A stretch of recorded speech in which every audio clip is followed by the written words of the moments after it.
Hello, my friends, and welcome back. If this is your first time here, welcome. I make sarcastic responses to videos that outright mislead and lie about witchcraft, paganism, and all things occult. In this video, we get a glimpse into selective editing and manipulation techniques that some channels, such as Armor of God, use to deceive their audience. Not only does this channel stitch together several unrelated clips to spin a narrative, they also dig up an old interview from around 1989 from Bob Larson's Talk Back, a talk show where Bob Larson interviewed Zeena and Nikolas Schreck on several topics, one of them being about Nikolas Schreck's album Radio Werewolf. Armor of God clips out several seconds of this video from random spots and tries to spin the narrative that music is somehow the tool of the devil. Get comfortable and buckle up, because this is going to be a wild ride. I will do my best to keep us from running off the rails, but this channel is one crazy train. I hope you enjoy.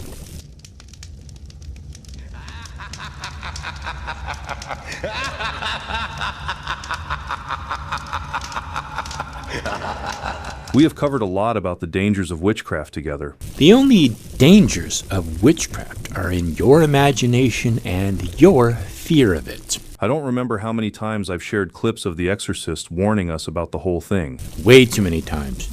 Is it the only interview you have that supports your claims? You constantly reference it and play it over and over and over again.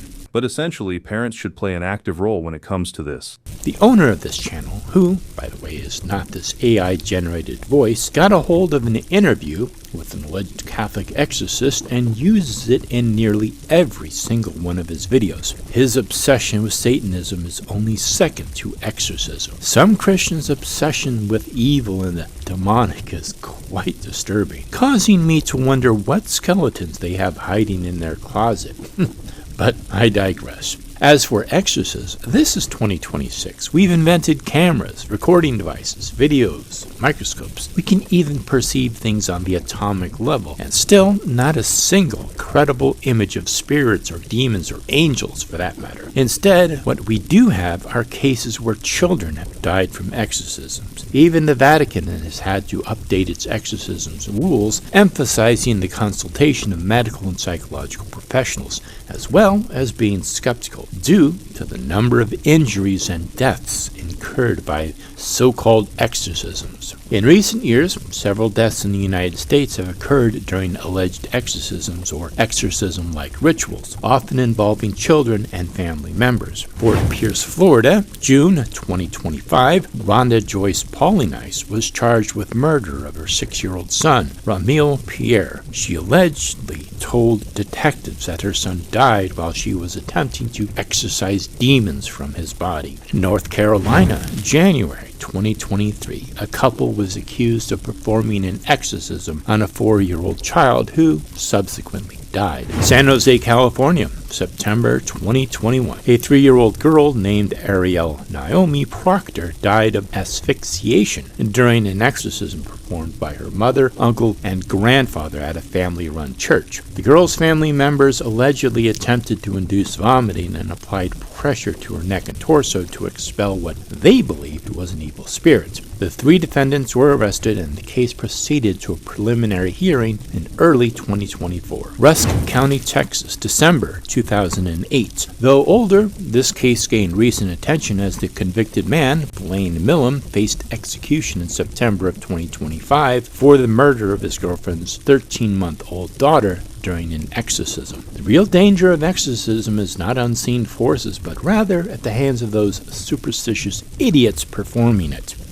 So instead of a parent saying something like this, Armor of God likes to stitch together random snippets of videos to weave a narrative. These are not parents of this self-described witch, and this podcast probably aired during the Halloween season. I mean, my daughter and my niece, their favorite thing is Wicked. Oh, Wicked. right. Okay. Oh, well, Wicked is fabulous. Okay, good to know that witches like Wicked. Movie and the Broadway show. Oh, absolutely. Oh no, children like fantasy movies. Quick, call The Exorcist. You do realize that this green-skinned witch is based off the perception of an evil witch from Christian mythology, right? Modern-day witches do not have green skin, nor do they fly around on broomsticks. Modern-day witchcraft has nothing to do with the fictional trope from fairy tales, and even less to do with the biblical concepts of malevolent forces.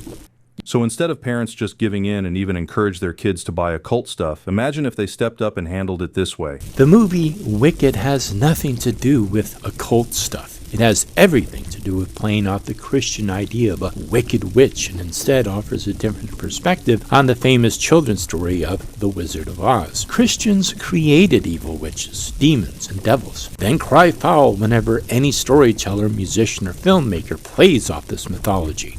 Just imagine if it was kids begging their parents to buy all that occult stuff on display. Exorcist wouldn't be nearly as busy these days. I mentioned he likes to link random clips together. Well, this is another clip of a couple arguing, and somehow he associates it with children begging their parents to buy them occult stuff. Occult stuff like what, a Bible? Do you understand the words that are coming out of my mouth? But instead these days we have this kind of content all over social media.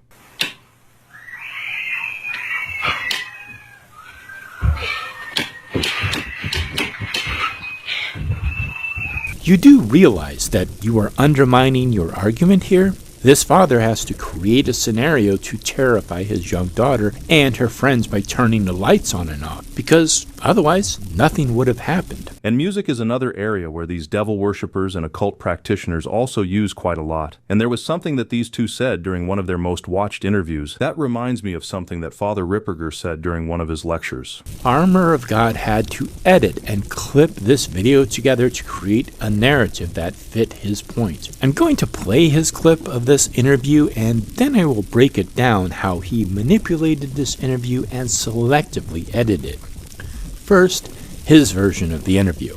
We make music for a purpose. It's not just background music, or it's not just, fluffy, light stuff. This is not elevator satanic music. It's ritualistic music. It is music that by even the act of listening to it, you are participating in a satanic ritual. How does it make you feel? It's very stirring. It's very emotionally charged. You can't listen to this music and say you don't feel something, because you do. I'm sure you would probably feel either hate or fear or rage or something. You're pretty good at marketing yourself. That's the devil's our place. Illusion and showmanship. You mean the devil is alive and well in Madison Avenue? Of course. Advertising I is think the you and I devil's agree with trade. that. The act of manipulating and using the will and using ritual to create change is, by any definition, satanic. Here is his clip with the edits and their timestamps from the original video that I have provided a link to below. This is from an interview of Zeena and Nikolas Schreck on the Bob Larson Show. Edit number 1 is from timestamp 1 hour, 7 minutes, and 28 seconds to 1 hour, 7 minutes, and 48 seconds. Make music for a purpose. It's not just background music, or it's not just, fluffy, light stuff. This is not elevator satanic music. It's ritualistic music. It is music that by even the act of listening to it, you are participating in a satanic ritual. Then, 4 seconds later, he makes edit number 2 from timestamp 1 hour, 7 minutes, and 52 seconds to 1 hour, 8 minutes, and 6 seconds. How does it make you feel? It's very stirring. It's very emotionally charged. You can't listen to this music and say you don't feel something, because you do. I'm sure you would probably feel either hate or fear or rage or something. He then goes back 2 minutes and 5 seconds for edit number 3. From now timestamp 1 hour, 6 minutes, and 11 seconds to 1 hour, 6 minutes, and 50 seconds. You're pretty good at marketing yourself. That's the devil's place. Illusion and showmanship. You mean the devil is alive and well in Madison Avenue? Of course. Advertising I is think the you and I devil's agree with trade. that. Traveling back in time, yet again, 33 minutes and 30 seconds for the final edit number 4. From timestamp 33 minutes, 20 seconds to 33 minutes, 35 seconds. The act of manipulating and using the will and using ritual to create change is, by any definition, satanic. And now we come to the very first edit, number 1. Zeena is describing a radio werewolf. Nikolas chimes in, saying that listening to his album is a satanic ritual. Not all music, but his music. This transitions well into edit number 2, so let's listen on. Well, the music and I'm beginning to work with Nikolas on his music. We make music for a purpose. It's not just background music, or it's not just, fluffy, light stuff. This is not elevator satanic music. It's ritualistic music. It is music that by even the act of listening to it, you are participating in a satanic ritual. By listening to, so if I put this on and listen to it, I'm participating. But you're a listener. I'm asking you, how does it make you feel? It's very stirring. It's very emotionally charged. You can't listen to this music and say you don't feel something, because you do. I'm sure you would probably feel either hate or fear or rage or something. I don't know, maybe he's a great musician. I just say the guy's very talented. For edit number 3, when Bob Larson compliments his marketing, Bob is complimenting Nikolas's marketing his album. Zeena describes it as classical music, and then would go on to compare it as satanic gospel music. Music. This is your album, Nikolas. It's called Radio Werewolf, The Fiery Summons. You're pretty good at marketing yourself. That's the devil's place. Illusion and showmanship. You mean the devil is alive and well in Madison Avenue? Of course. Advertising I is think the you and I devil's agree with trade. that. You're a self-described satanic musician. You've heard his music, Zeena. What does it sound like? You tell me. It's more along the lines of classical music. Here is the context for his edit number 4, where Nikolas Schreck's obviously saying the act of manipulating and using ritual and the will to create change is by definition satanic. Not that music by itself is satanic. Yeah, your father, in the satanic rituals, really puts out some zingers at the witches who want to be white witches. He says there really is no such thing. A witch is a witch is a witch. That's right. Wouldn't you agree? I agree. Now there's where I do agree with your father. Yes. I think you would find that you do agree on a lot of principles with the satanic philosophy, if you clearly understood and looked at it. We are saying that the act I don't know if I'd carry that far. In the sense that the act of manipulating and using the will and using ritual to create change is, by any definition, satanic. And anyone who does that is at least an ipso facto Satanist. So these witches that say they're good witches, white witches, nice witches, are as hypocritical as a Christian to me. Now compare that to this one instead.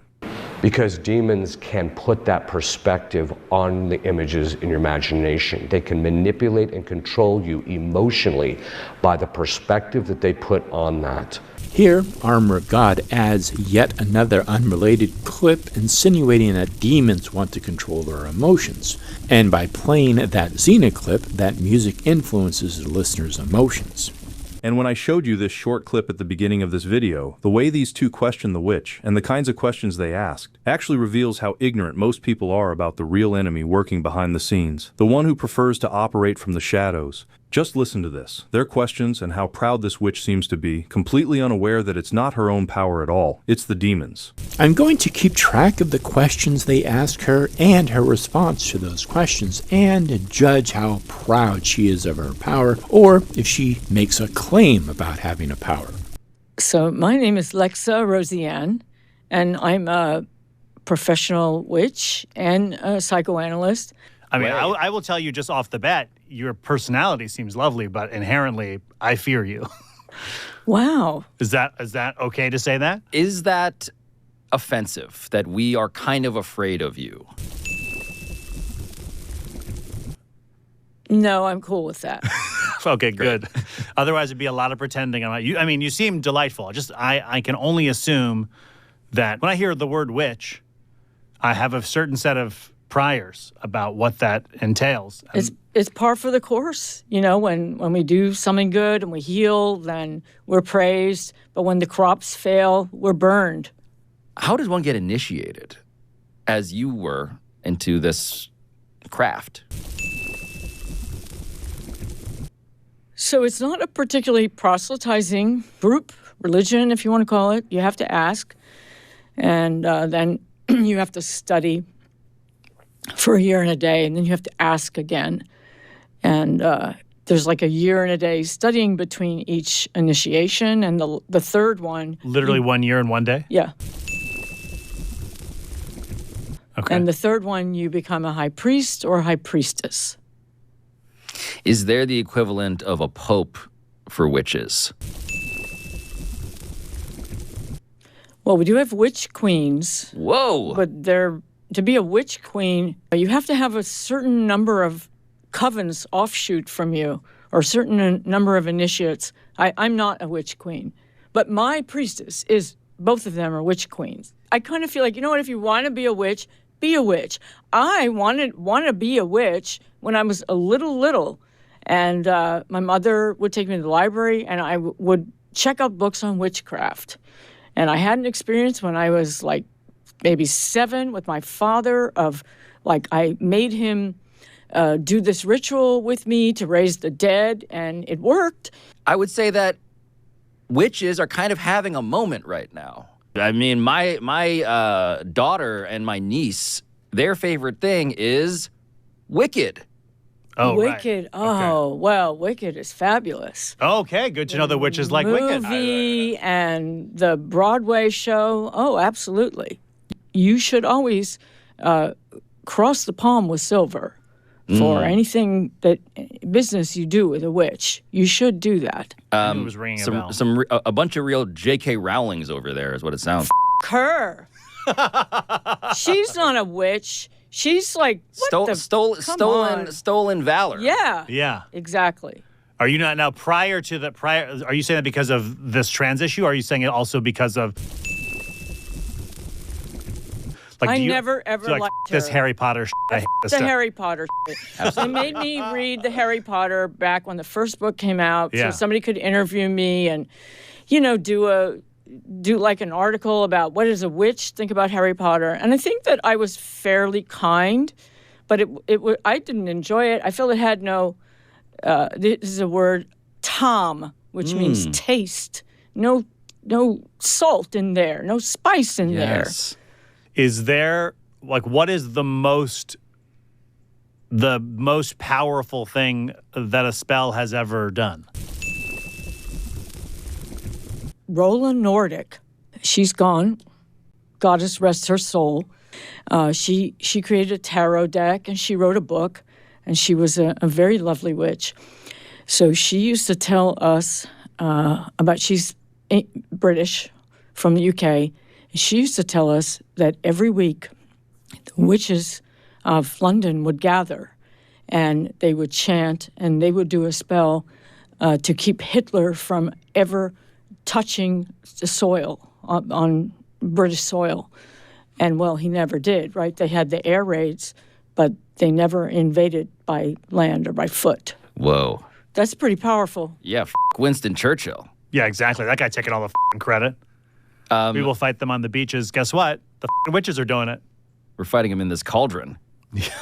All of these questions were rather straightforward, common questions anyone might ask a self-proclaimed witch during an interview, and none of her answers were prideful of her powers. For those who listen to priests and exorcists, especially their warnings about witchcraft and its related dangers, the wisest course of action is to stay far away from occult practitioners. Yes, don't ever listen to them or let them talk because they are so dangerous. Meanwhile, witches do not care if you attend church, read the Bible, see a priest, or explore any other religion or belief. You want to know why? Because none of them are a threat. Witches do not care. Many even encourage initiates to explore other beliefs. That's the key lesson I want to share with you by including that clip in this video. Judging by the questions they asked the witch, it's clear that many people, especially when it comes to the dangers involved, have no real idea what they're dealing with. Oh no, what are they dealing with? Is someone going to start turning the circuit breaker on and off?